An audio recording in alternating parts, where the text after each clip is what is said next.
Well, hello everyone and welcome back. We're happy to be podcasting again. And yeah, we got a topic we relate to. Should we do introductions again? Anything you want to share about yourselves?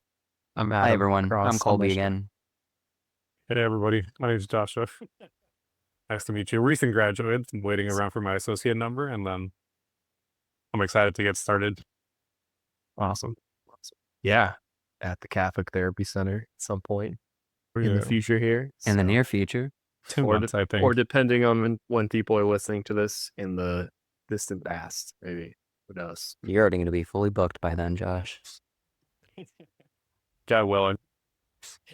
Yeah. So, man, well, good stuff. And yeah, so we were chatting before that this topic has been on more than one of our minds today alone. And we just were like, oh, yeah, this sounds good. Something we relate to. But I don't know, anything to kick us off on this fun, always enjoyable perfectionism that we're going to be diving into here.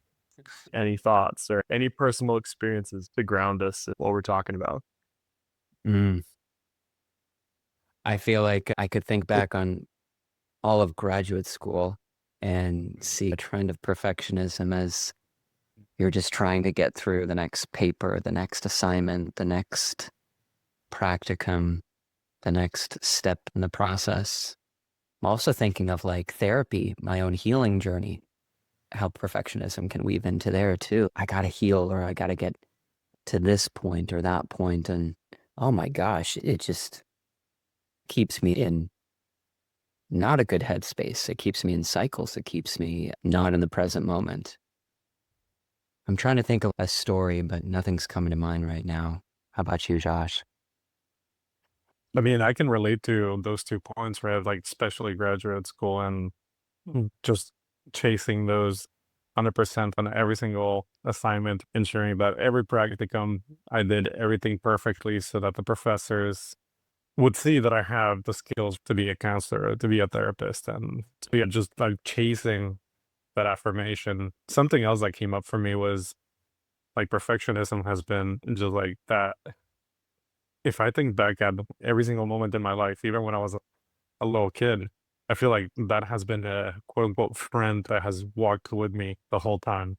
Like this overcasting shadow that's always been every single step of the way, just like whispering, remember, you gotta be perfect. You gotta achieve more than this, right? If there's 100 points on the table for the math exam, graduate coursework, right? Those 100 points need to be earned. And anything less than that is not good enough, right? So I think for me, it just, yeah, it's definitely almost smiling to an old friend that I know is not really at all, but it's there. Yeah. Time to make it a friend. I think that's what we're talking about tonight. Befriend your perfectionism. Yeah. Partner That with that part of you, part. right? Yeah, it's more like Yeah. a slave driver, but it's like Ah. a terrified little kid in the driver's seat when we just got to put a hand on that little kid's shoulder and be like, hey, it's okay. You're doing a really good job of driving, but how about I take half of the wheel here and we can co-op this? Isn't that like an interesting paradox to how, and not just with perfectionistic parts of us, but probably any self-protection parts that might feel oppressive at times, or it really does feel like oppressive, and then at the same time it feels like a little kid. And those are like such opposites where it's wow, like when this maladaptive coping skill or habit or part of me takes over, it feels so oppressive and it feels like a monster at times, but then it's also it feels so terrified and so small.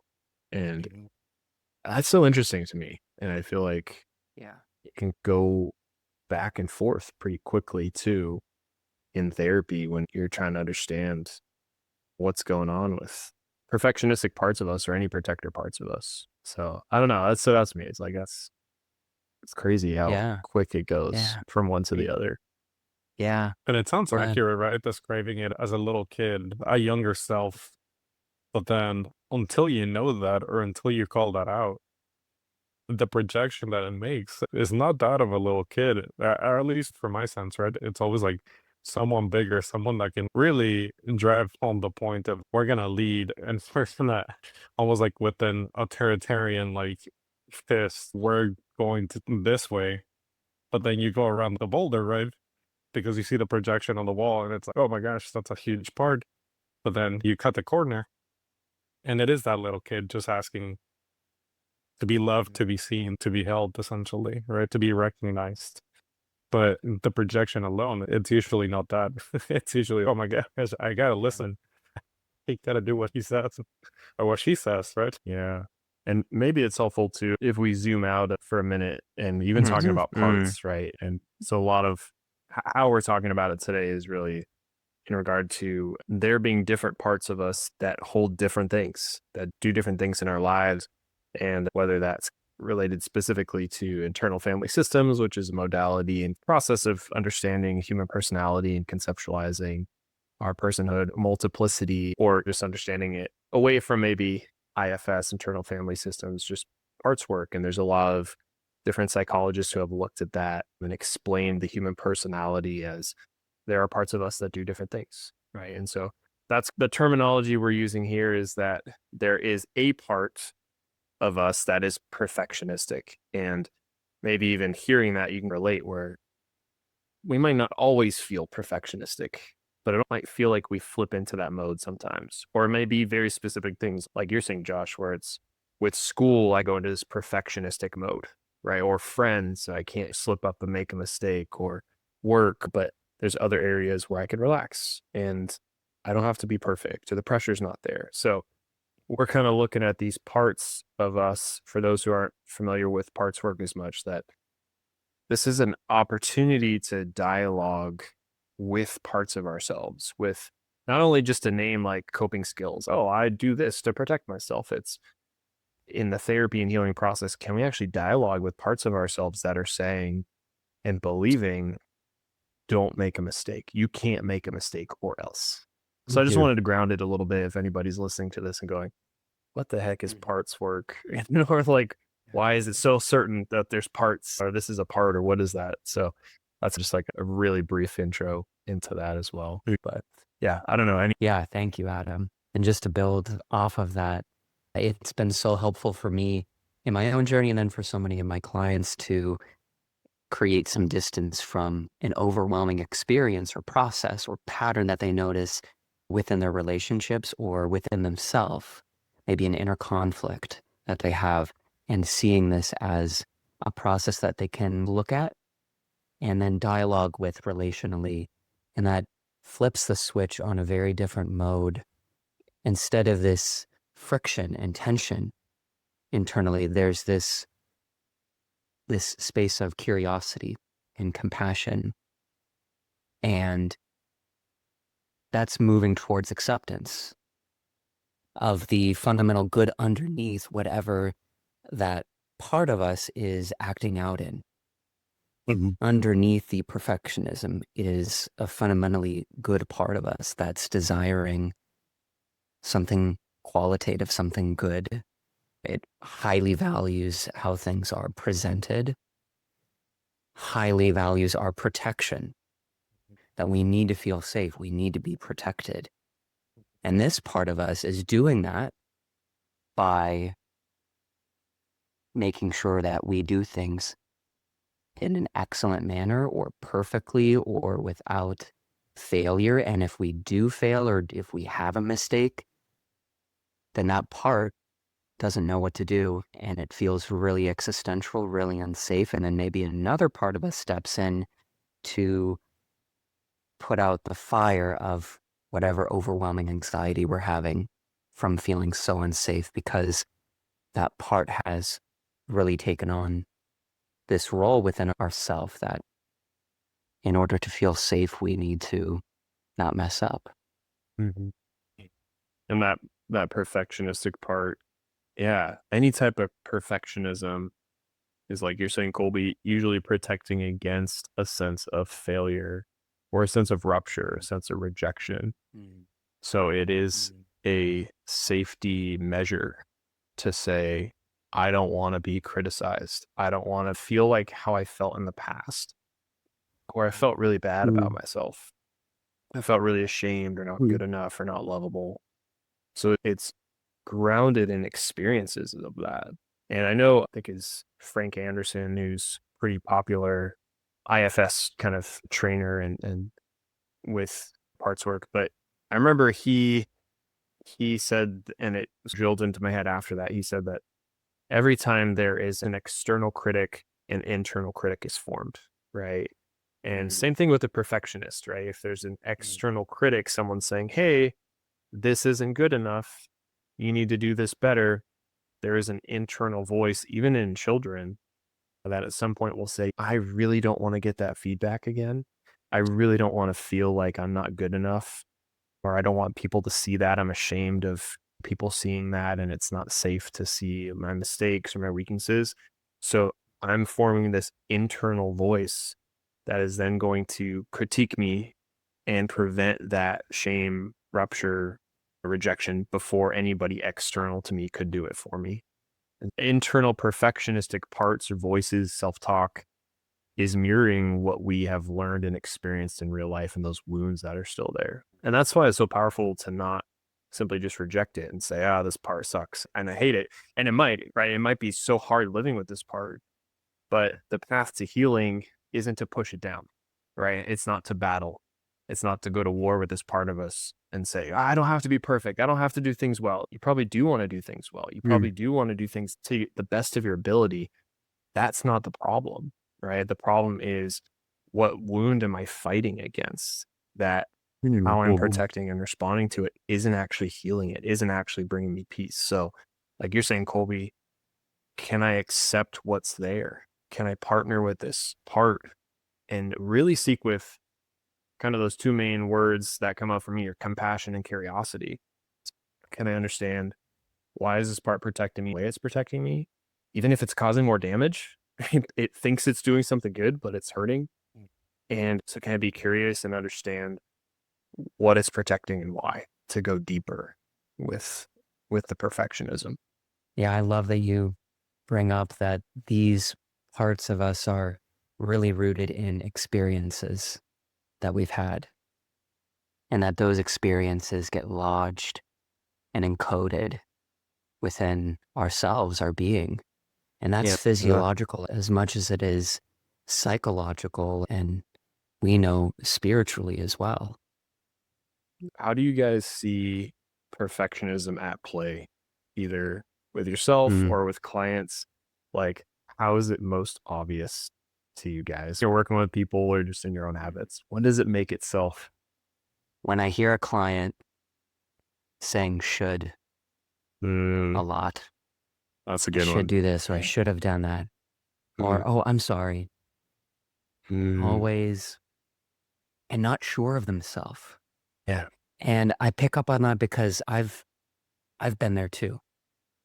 I'm still integrating that within myself as well. For me, I know if I'm working too much and I've spent too many hours working, I know that that's my perfectionistic part. Outperforming here out of a fear of rejection and abandonment. Yeah. The phrase, stop shooting on yourself, right? It's important because there's a judgment there, right? And I kind of always use the example of, I should go to the gym. So what's implied? Do I think I'm like out of shape or overweight or weak, versus I really want to gain muscle, right? Or I want to get healthier, which is like a very positive thing. But the should thing is usually an implied judgment there. So that's a huge kind of sign of that, which is good to know. But Josh, how about you? Any apparent flags of perfectionism coming up for you or other people? I think I would probably be the same. It's usually masked by, I shouldn't be this tired, or I hate that I'm this tired. I hate that I need to take a day off, or I'm feeling really overwhelmed, but this task is super easy, or everybody at work is A, B, or C, like they're handling it better than I am, or any sort of like comparison, I think, then taken to the next step, right? To the extreme of, I should be able to just work and then go work out. And then unhealthy, or I failed to do this, right? It's usually another phrasing that I hear a lot. And I think for me, similar to Kolbe, like I recognize the I failed to, just because that's usually something that I notice in myself as well, is I failed to eat healthy this today, or I failed to finish the laundry list of responsibilities, that chores that I wanted to get through and this weekend, right? Or in school, oh, I want to get ahead and read a couple chapters ahead of everybody. So I'm like, have an easier time next week. And I wouldn't do that because I'd be like barely catching up on everything else. And I failed to do those things, right? I failed to live up to the expectations that I have for myself. And so I noticed that those components is usually just like having expectations that are even unrealistic. It's not even, there's not enough time in the day to finish all these things, but I'm still going to try to, right? And it's almost like setting up myself for failure, or even my clients like setting themselves up. I want to go to the gym 7 days a week and I'm working over 40 hours a week, right? And then I have family time and relationships and things like that. And it's like, when is sleep gonna happen? What about eating? Yeah. So it's almost like you're gonna fail, um, realistically, but it's because we have the benchmark so high up that there's no other possibility, let's say, right? Yeah. So expectations being set really high are a sign of perfectionism and kind of a recipe for failure, especially if you're not recognizing our needs. Like that one part of us could say, yeah, we got to hit all these benchmarks to be good enough or to be healthy enough or be smart enough. But then all these other parts of us are neglected. It's, I need sleep. I need time to rest and spend time with people. And that's not being seen. Yeah. I think, I'm curious what you guys think about this, because, and maybe there's more to this with parts work to tease out, but I think I see the biggest sign of perfectionism, which might feel like it might feel counterintuitive to a lot of people, is procrastination and avoidance. Those can sound like opposites. Like a perfectionist is, I'm gonna get it done, I'm gonna do this right now. But sometimes I feel like quote unquote laziness is like a really embedded perfectionist part who's just really deep. And that's one thing I've noticed with a lot of clients is they'll just say, I'm lazy. And then they'll describe certain behaviors. And I'm like, yeah, okay, maybe those behaviors are lazy, but it's really selling yourself short if we just stop there, right? What's behind the laziness? Why are we avoiding? And I relate to this too, especially in high school and college, where there can be these strong, again, the perfectionistic part is saying, hey, if you're not going to do this perfectly, or not even if you're not going to do it, just you need to do it perfectly, right? And like you were saying, Colby, another part will come in and say, yeah, if you're afraid you're going to fail, if you're afraid you're not going to do well enough, let's just binge this show. Let's just turn to this thing. Let's avoid. Right. Let's feel better. Right.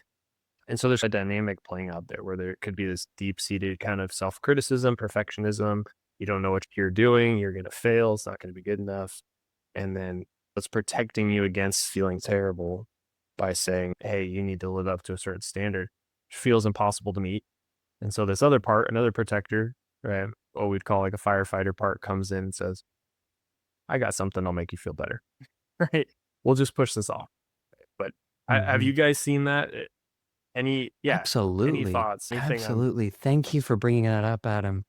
Yeah, because that just almost started to clarify for me how we could frame this entire process that we see as perfectionism, that it's not just one part of us, but it could almost be an entire collective of parts, a whole process that happens. And maybe it's the avoidant part of us that's acting out, or the workaholic part that's acting out. And I often find that it's helpful to start framing the language neurologically, or basing it in neuroscience, to start helping my clients listen to their bodies. And I smile because I feel like I'm just a mouthpiece for that at this point on this show. But I feel like it's Surprise, not said enough in surprise. Catholic circles. We have to listen to, well, it's such a part of the shape and size of my own wounding and healing process is this. Yeah. Learning to listen to my body has been a way to very quickly dial in, where am I? What's going on? Am I acting out of fear, or am I acting out of safety? Am I acting out of insecurity or security? Am I dialed into the Holy Spirit, speaking through my gut, through my intuition, through other people, through context? Or am I rushing? Am I pushing? Am I trying too hard? Or am I shut down? Am I avoiding? Am I lazy? So when I hear the avoidance or the laziness, I'm also thinking beyond parts in this psychological insight you guys are bringing up, is this, okay, that sounds like a shutdown response within the parasympathetic nervous system. Yeah. Where I'm already so overwhelmed, I already feel safe, everything feels like a threat. So I'm not even gonna touch trying, because that's way too threatening. I'm already up to here and I can't take any more. So even framing it like that starts to validate those parts and what's behind that avoidance. And that can really be reassuring, I've found. I was smiling too because my brain went to polyvagal. And I was like, oh, take it away, Kolbe. And then you read my mind and you were like, Yeah. let's go. And also just the listen to my body. That's funny because that's what I'm telling my 3-year-old a lot as she's potty training. It's to listen to your body, but we Well, all need to isn't do that that. profound? Yeah. Just even right there. To tune in. It sounds like I'm saying this to a 3-year-old. Huh. Wow, let's sit with that for a minute. Yeah. Because I feel like How often basic. How important how that is. basic it is. Yeah, I love that you went there, and I was hoping you would, because I was also thinking about exactly what you're saying, the paralysis, right? Sometimes procrastination, again, we can label it like laziness, right? And again, lazy behavior, sure. There's certain things where it's, that's clearly avoidance and not helpful. But then to go deeper and to say, I feel paralyzed. I feel shut down. Like I can't even begin, because that perfectionistic part, again, talking about like oppressiveness, can be so critical that, and so loud at times, where it really is imagining a little kid just being yelled at by a parent, and just a little kid wanting to hide in a corner and to just say, okay, I'm just going to give up. Like I can't do it right. Like no matter what I do, I just can't do it right. And so there's that kind of shut down response, or that shame response going on. And there can be, what I think we also call paralysis by analysis, right? It's a little bit like, I can't make a decision, where to start. I can't do this right. All these different kind of questions and dissecting things. And that just keeps us from acting, right? And we just kind of shut down with that. So I think that's huge, that perfectionism really can create the avoidance response. And sometimes we miss that if we just slap a lazy label on it. Don't go deeper with it. And I think it's important to also, and correct me if I'm wrong, right? But most of the time, or more often than not, sure, paralysis, right, is going to happen, or avoidance of the task. Now, avoidance could also look like being a busybody, right? We go and do other tasks that are not a priority, right? So we have this task that really is triggering anxiety, fear, like that, like Colby said, in our body, just like that feeling of that's not safe, or usually the psychological, like, negative stigma or lie that comes up is, I'm not good enough, right? I'm gonna be rejected again, or I'm gonna be criticized again. So instead of doing this, I'm gonna do these other tasks that are still gonna be productive, but and this obstacle that's on the road, it's still gonna be there. And so I gotta clear the whole forest just so that I can avoid this tree right here, right? Until that's the last tree. And then it's, oh shoot, like the anxiety is so high and you can't hide it anymore, that you're like, okay, now I gotta dive head first. But then it's even that itself is more triggering, right? Because now I can't hide. I just gotta face it, and I'm being forced to. And so it's like that dynamic of just, oh, like fight or flight, and we just have to switch into fight. Yeah. Which could also be like, what's it called, like damaging, I guess I could say, like, right? It could be really scary to go through that experience and just be in a heightened state. Yeah, it wears on you. It seems reinforcing too, that we can become reliant then on the fight response. We are relying on the pressure of this assignment's due tomorrow, and now I have to pull an all-nighter, or else I don't have the option of being afraid of failure now, as it's sink or swim. And that can be really reinforcing, right? And then people are wondering, like, why is finals week hell for me? Or why is this work project, this deadline always so draining on me? Because I'm waiting for that kind of adrenaline kick and fear to push me through. So those parts at play are like, we're really asking them to protect us and not look at the underlying wounds that are there. And we could go our whole lives just thinking there aren't underlying wounds and just lean on those protectors. Especially if those protectors are leading to positive things, right? Where you're receiving positive feedback. Like if you're, like, for example, in my life, like I have relied on that heightened sense of anxiety, that fight or flight, to get things done, to achieve really good grades or marks or perform at work, right? And it's usually internally, I'm freaking out. Everything's like on red, like everybody's alarm, right? But externally, it's just like as a cucumber, everything's working perfectly. Like I'm overachieving, I'm killing it with my work ethic and everything, right? And then you receive praise, and it's, ooh, that's the praise that I've been looking for, and that's what I've been missing.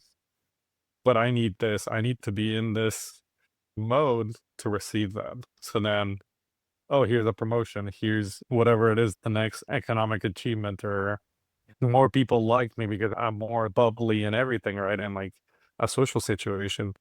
And it's, oh, people are noticing me. But underneath all that is just like that protective part, that heightened sense. And it does become almost the only thing that can get you the good things, the positive things that you're yearning for, right? That we're really thirsting for, but we only know how to do it in an unhealthy manner.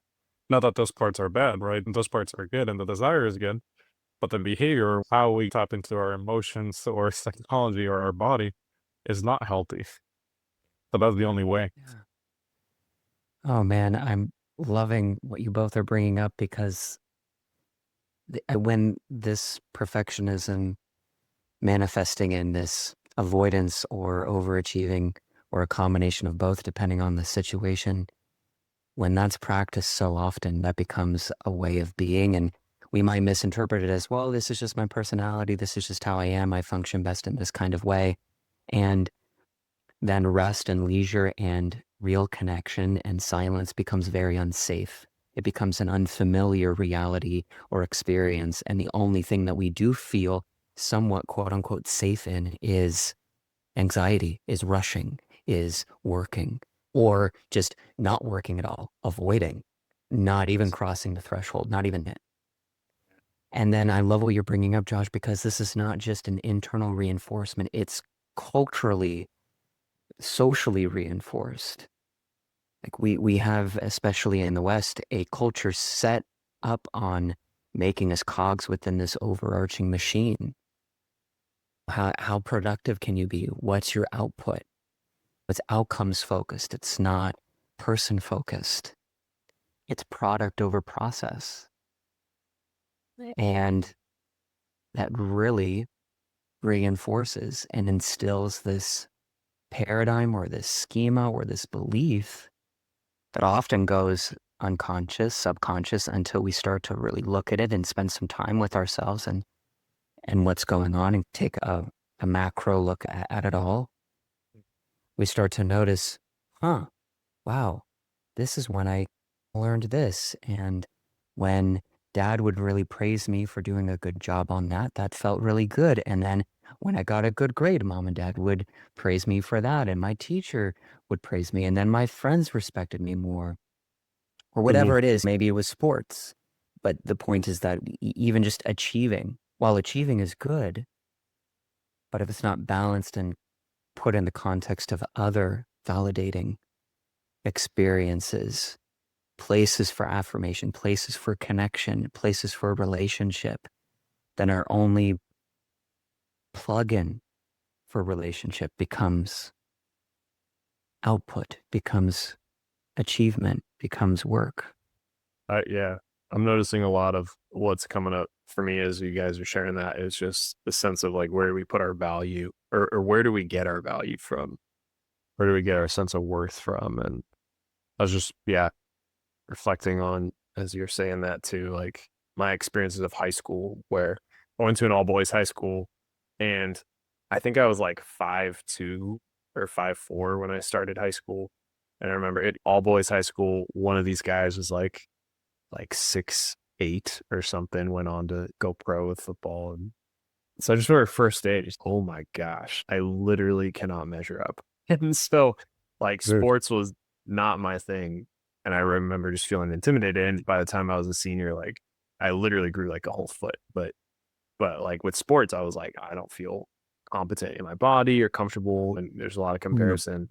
So I really switched gears and I was like, okay, like I'm gonna be like just a great kind of academic student. And which, looking back, it's ridiculous. Like all these honor classes or AP classes, like I had a 4.7. I don't say that to brag. I'm like, what does that even mean? That just sounds ridiculous. And I think nowadays kids have 5.1. It's crazy. But just the level that I think I put my worth in.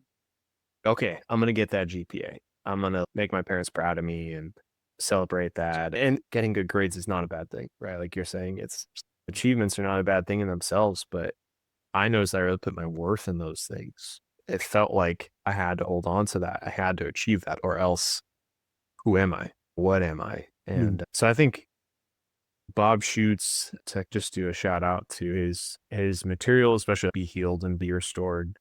He identifies those 7 wounds of the human heart, which I always have in the back of my head working with clients, right? And it's rejection, abandonment, shame, powerlessness, hopelessness, fear, and then, oh, I'm missing one. Somebody listening to this is like shouting at me. It's, oh man, I'm Is blanking it on it. isolation or would that be part of rejection? No. Well, how I also remember it is the 7 sacraments. So it's baptism goes with rejection because I felt rejected. Now I'm a child of God. If I felt abandoned, I'm not wanted, I'm alone. We have the Eucharist, right? Reconciliation is the response to shame, right? I'm dirty, I'm bad, this new start. Power confirmation is response to powerlessness. So instead of relying on our own power and feeling powerless, now we rely on the power of the Holy Spirit. We have marriage is a response to fear, stable love, secure love that we encounter, tangible love in the world. Oh, I think it was holy orders was probably what I was missing. And it's the wound of confusion, right? So where we have confusion in our lives, holy orders is authority, right? Magisterial teaching. And then anointing of the sick is a response to hopelessness, right? When all feels lost, there is hope of new life. So I love it. I love kind of identifying like these 7 core wounds of the human heart, the human experience. And then God's response to that really is the church itself, the sacramental economy, the sacraments, giving us that tangible grace. But bringing all that back to perfectionism, right? It's which of those wounds are we trying to protect ourselves from, right? Is it, I will be rejected if I don't get those straight A's, right? I will feel so unlovable and abandoned again if I don't achieve and get that award, right? Or I will feel ashamed if people see how much I'm struggling here, right? And so I'll put on a good face. So it's identifying those underlying wounds, those exiled parts of us, carrying that. And then there's a perfectionistic part that's saying, hey, I don't want you to feel like that again, right?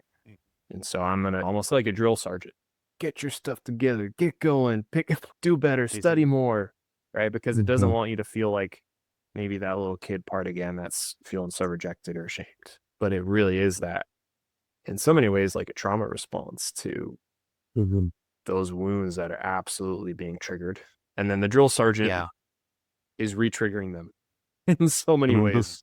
Yeah. unintentionally, right? And that can be hard too, is we can think that if I push harder, I will do better, but I might actually shut down. Right? I might actually do worse. That's hard to unlearn. I think a lot of people get stuck just thinking, It is. no, I'll just push harder. That's not working. Okay, I'll push even harder. That's hard. It I is a don't know if you long. guys, yeah. How do That's we where my undo mind that? was going, Adam. Yeah, Yeah. right. How was what was coming up for me? Okay, how do we leave our listeners with a few how-tos, or where do we start? Yeah. Mm. Because we can talk about this process of perfectionism. We've been relaying a lot of insightful jumps and making a lot of inferences here that hopefully can prove helpful for our listeners. But then how do we take that and apply it? I love what you were just leading up to, Adam, that it is very hard to unlearn this, because anything, the more we practice it, the more it is ingrained within our nervous system. And that's how habits are formed, so that a behavior, an action, or a process gets easier and easier so that it's more efficient. I find that telling clients, instead of trying harder, try softer, that can sound really unsafe. There's not much trust with that, because what's that going to get me? The only experience that they have around that is rejection, abandonment, those wounds that you mentioned. I find that as we equip our clients with some coping skills to help pace themselves as we do the deeper trauma work with them, it dials down the dimmer on how overwhelming and loud and all-encompassing the pull that the perfectionism has within us. Simple practices that have really helped me just create some spaciousness inside, so that I can bring more intentionality to act outside of this habitual process of perfectionism, so that I can slowly start to carve out new neurological pathways within my nervous system and brain and way of being to practice something else. Simple ways for me is just taking a few deep breaths, stretching out my sides, massaging my ears and jaws, because what that does is it not only stimulates the vagus nerve, which takes us out of a threat response, a stress response, and into a calm, collected response, but it also gets me in touch with where I'm holding tension. I often will be holding tension in the face, in the shoulders. The shoulders and the back is often where this shows up with my clients. So first, just noticing where does this show up in the body, so that then they can just tune into what's going on in the present moment. And that helps a lot of people I work with. And then reassuring, doing something to reassure that fear, Yeah. that fear inside me. Mm. And not doing that reassurance alone has been really big. Not going inside alone, whether with a therapist or with friends. And I find that those have been really key pieces in shifting things around for me. And yeah, no. I think for me, it's usually tackling the the extreme, the all or nothing thinking, right? So it's perfectionism through thinking it's perfect or it's nothing, and just like analyzing that. And like Adam, like you said, just look at that with compassion and with curiosity. So it's not gonna be as simple as, oh, why is that? Why do I want to be perfect? Okay, because I want to be successful. Okay, so what does that mean? Does that mean I want to buy a big house, 3 cars, nice pool, vacation twice a year? Okay, but why? And just keep exploring the why. Now, if it feels unsafe or you feel yourself being like heightened, triggered, maybe stop, maybe like Colby said, do some breathing exercises, see where that tension is in your body. But if you're able to like journal and explore through internal dialogue with yourself or with friends, like, why is it that I'm chasing this dream successful? Until you get to the Like, for example, for me, I guess, because I can't, I think it's better to give examples, right? For me, it's not about the big house, the 3 cars and everything. Success for me was just like, I want to be fiscally stable. I don't want to worry about, can I cover this next month's rent or anything, right? What I saw growing up is what I want to avoid as far as like my family or like myself in the future. I want to feel safe. I want to be able to not have those stressors trickle down to my kids or whatever it may be, right? That's my why. But for a while, it was just like, I want to be successful. Why? Because I want to be praised. I want to have a nice house. I want to just have nice things. But then through exploration, through either dialogue with friends or even therapy, it's okay, is there a deeper why? Yes, it is. And it's this hurt that I have from childhood or from growing up. And that's what I want to avoid, right? Taking a hold of that all or nothing thinking and asking yourself, why is that? Like, what am I trying to answer with that perfectionism? And just with curiosity, right? We don't want to be critical and say, oh, stop crying or stop complaining, right? Or some people might throw a cuss word in there, but just stop doing that. Just try harder. No, let's slow down. What is this actually good for? What is it going to serve? It's Right? good. And get to know your inner self, inner story, because the reason why is good. And it's probably a good thing that you have that yearning. It's Yeah. a good desire. So let's Yeah. validate that. Let's not throw out the baby with the bathwater. Let's see what the good desire is. And then explore, okay, yeah, if I get a B in my class, that's not going to prevent me from being an engineer or being a architect or like a school teacher or anything. Yeah, that's not going to stop me from my profession. And my profession will still help me take care of my family, take care of myself, right? So it's like the all or nothing of the 100% in that grade. Oh, it turns out that's not the end of the world, right? But we want to be able to explore that with some compassion and then the deeper why, because that deeper why is going to really be able to get away from the hyper focus on like this. I gotta get this class perfectly. But why? What if you don't? Is that gonna stop you? Probably not. Okay, cool. So it's just one step at a time, right? Breaking it down into smaller steps is a long-winded way of saying just break it down into deeper steps and get to know the reason. What's the deeper good that you're chasing with that desire? Mhm. Yeah, I love that. And I think you guys are hitting on it already. I really appreciate the relational aspect with parts work to say, like you said, Josh, to validate the fear. And I find one of the biggest ways to disarm a perfectionistic part of us is just to say, hey, I see you and I see that you're good. And I actually want what you want. I want good things. I want great things. I want to be loved. I don't want to feel like a failure. So I see you and thank you for protecting me, even if it feels overwhelming or just really hard at times. Thank you for protecting me from a sense of failure, or rupture, or rejection. Thank you for doing your best. I see how good you are. I see how much you've been doing for me.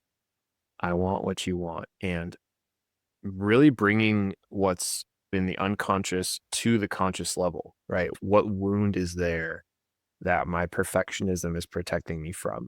And I think even just those two aspects are huge in terms of healing and a sense of freedom. Can I acknowledge that I am good, that all parts of me are good, that this part is protecting me from a good place, wants to help me?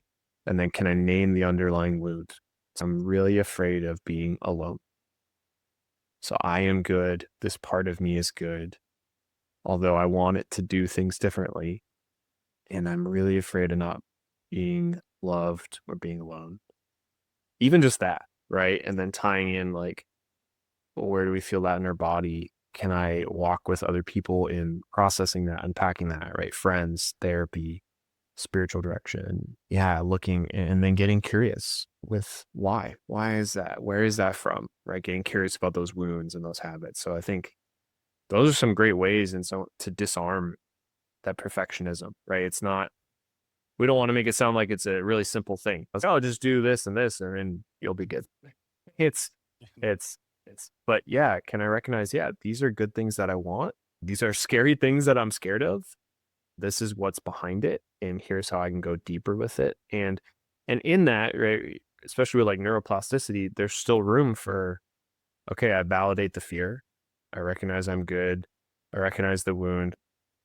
Can we try it to go about it in a different way? Right? Our default is perfectionism or the paralysis as a result of that inner kind of critic. But can we try to protect ourselves now in deeper ways? Right. And sometimes the perfection, like we said, it can feel like a monster, but also a little kid. Right. Sometimes it's even letting ourselves know, I'm an adult now. Right. Like communicating those parts of us, hey, I'm not a little kid anymore. And you're like, I'm appreciative that you're trying to protect me from this rejection or that we went through or this abandonment, but I'm actually an adult now. And here are some tools that I found are really helpful instead of kind of the drill sergeant approach or the shutdown approach, and trying those out, but not trying it out without first validating and recognizing the wounds that are there. I think that's really key because otherwise it can just become like behavioral self-help, and that only gets it so far. So that relational aspect, the validating, I think is really big. Partnering with your perfectionistic part to then make a change. Sure. Mm-hmm. Mhm. Yeah. Yeah. I love that. The relational aspect there. Absolutely. And I love to tie that into maybe a self hug, like a butterfly hug or something, just to even soothe and bring that sort of affirmation to ourselves in the present, almost embodying Jesus or the Holy Spirit or whoever ministering to us through us ministering to ourselves, or reaching out to a friend or a family member or someone else that we can anchor our nervous system with and feel safe with, whether it's a quick text or a coffee or something. But I know that the more that I do that, the more it starts to create this repertoire of experiences that are in my back pocket that I can pull from, that aren't just I've gotten affirmation and validation when I work really well or when I perform well. Yeah. And that's powerful too. Like, I know it's probably a bad joke, but Josh is really interested in CBT, and I know Kolbe, you're in the body, right? So we have mind, body, I guess I'm soul, right? I don't know, but the trifecta here. Definitely. But yeah, I was even thinking like that self hug. Like I love to invite clients to offer these parts of themselves compassion, right? Whether that is actually imagining giving that part of them a hug, right? Or that child part a hug or some form of compassion. So I feel like even that physical act combining that, right, is really powerful too. And I actually Absolutely. feel it giving a hug, giving that embrace, but also receiving it, right? Because we're still one person. Yeah. So that's great. Yeah. And Okay. how tender it can be as we just do a full working through of this healing process as we're doing the deeper trauma work. We're getting more insight into where the perfectionism is rooted in from certain wounds. We see some really scared, terrified, younger memories, younger parts of ourselves that we're bringing into the present, we're updating, but that takes time. Inside therapy, outside therapy. I feel like when, especially there's a complex of wounding, which who doesn't have more than one experience that was overwhelming or difficult, and we didn't have the resources to handle it then. So I feel like to normalize that we're using a lot of fancy terms for something that is part of the human condition and journey towards redemption and holiness. Yeah. And a last thought here, I'll share too, that I've experienced just, sense of awkwardness or not feeling safe in social situations at times. And I think that's resulted in like inner criticism of, okay, you have to act a certain way and not step on people's toes. But even just doing my own therapy work and integrating parts work, there's been so many times where as I'm doing that, it's not, okay, I've reached the destination, I'm done, I'm healed through that work. There's been parts where, or times when I'm in these social situations and it'll just strike me. I'm like, wow, I'm feeling anxious, like socially here. And I'll just have this imagery of scooping up this little kid part of me that's just like afraid to talk to people. And so I'll just imagine holding him like I would one of my daughters and just be like walking around carrying this 4-year-old part of me that's just afraid.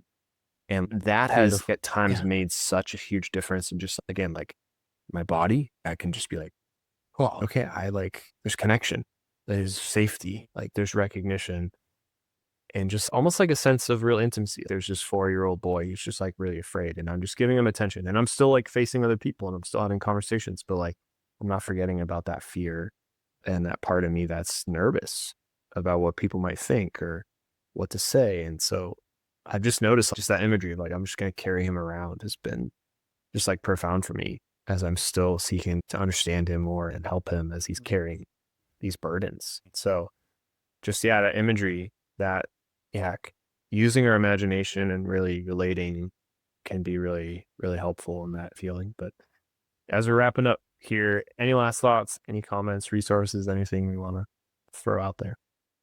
I think If you want to go deeper in if there's one thing that I keep thinking when I get into the physical actions of just like hug or things like that, I'm also wondering if auditory, because that's still part of your body, the receiving that verbal affirmation, just like even telling yourself like, I'm safe, you're safe, you're good enough, you're smart, you're loved, right?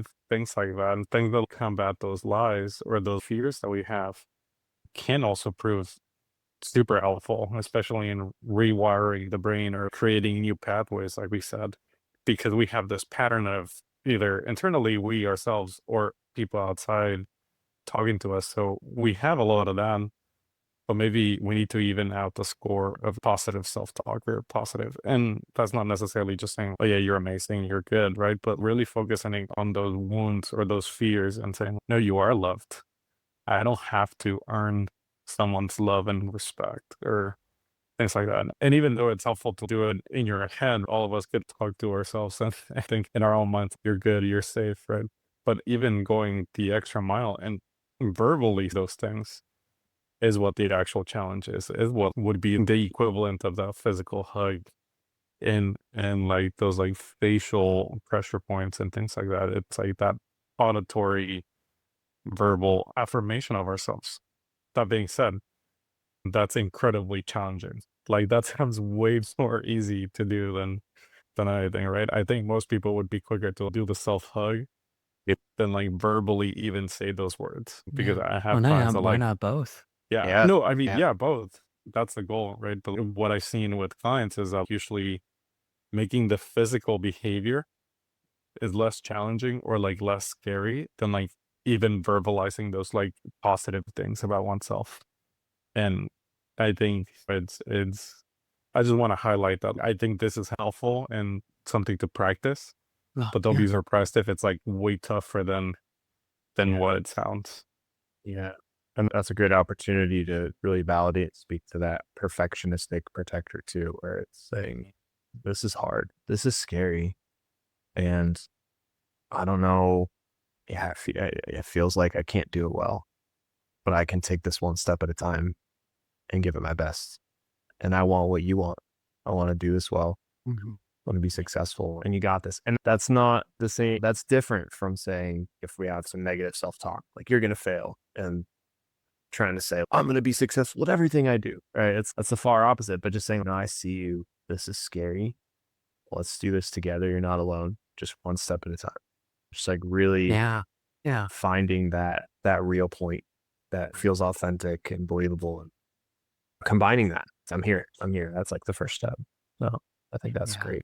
One last practical tip that when I'm passing along a lot of these things to clients, at some point in our sessions, it comes up that, well, I just didn't have time to practice this. I was at dinner or I was at work. I was in public. And so then the challenge becomes deepening whatever practice is starting to really help in between sessions as we're doing the deeper work in session. And one thing that I've suggested that has resonated for a few has been practice an inconspicuous progressive relaxation, which could be like squeezing the hand muscles and relaxing them underneath a table, squeezing and relaxing the leg muscles, excusing yourself to go to the bathroom and taking a few deep breaths there, shaking out that anxiousness, or shaking yourself up, waking yourself up a bit if you feel that you're numbed out and shut down. And then practicing a prayer, inviting the Lord in. Or if you're in the midst of something and you don't have time for that, just putting a tab in that, validating that there's a part of you coming up. You may not know exactly what it is, but you can have this internal dialogue and say, hey, I see you, I notice you. I don't have time right now to attend to what you have here to tell me, because I notice that you're trying to tell me a lot that's deeper than just this behavior. I want to attend to what's really going on for you, and I want to listen deeply. I'm going to come back to you and then make sure to follow up with that part of you with a practice of journaling, of stillness, of prayer later on in the day or later on the week, or bring it to your therapy session or whoever is accompanying you. Yeah, So that's great. I find that Yeah. that can be a way to practically navigate these periods where we're saying all this great stuff, but like practically, how does that translate in very busy schedules? You can't Yeah. always stop and hug yourself in public and Yeah. hey, I see you. Take a deep breath. Yeah, validate it. Hey, let's check in later. Yeah. I'm gonna journal. Journaling's great. Mhm. Yeah, that's huge work. I think a lot of what we're saying is trying to normalize talking to yourself. People used to think Yeah. you talk to yourself, you're crazy, but here we are. That's the healing work, is relationship itself, mirroring the Trinity. And yeah, I spend time acknowledging that interior experience. So this is great stuff. Well, yeah. And if you're listening and watching to this, I just want to encourage you, if you have questions, comments, feel free to reach out to us. Or if you have any topic suggestions, we'd love to hear that as well. Just what's on people's hearts and minds for us to unpack further. We will include our contact information in the bio description if you want to reach out to any of us as well. Or you can always go to thecatholictherapycenter.com for more information, resources, and courses, and lots of good stuff on there. But yeah, thank you all for tuning in and watching. And thank you again, Kolbe and Josh. It's always fun to unpack this stuff with you guys and break it down. Thanks. Thank you for Always a having fun us. time. Yeah. Good talking to you all. Yeah, awesome. Okay, thanks. God bless. See you guys next time. Everyone.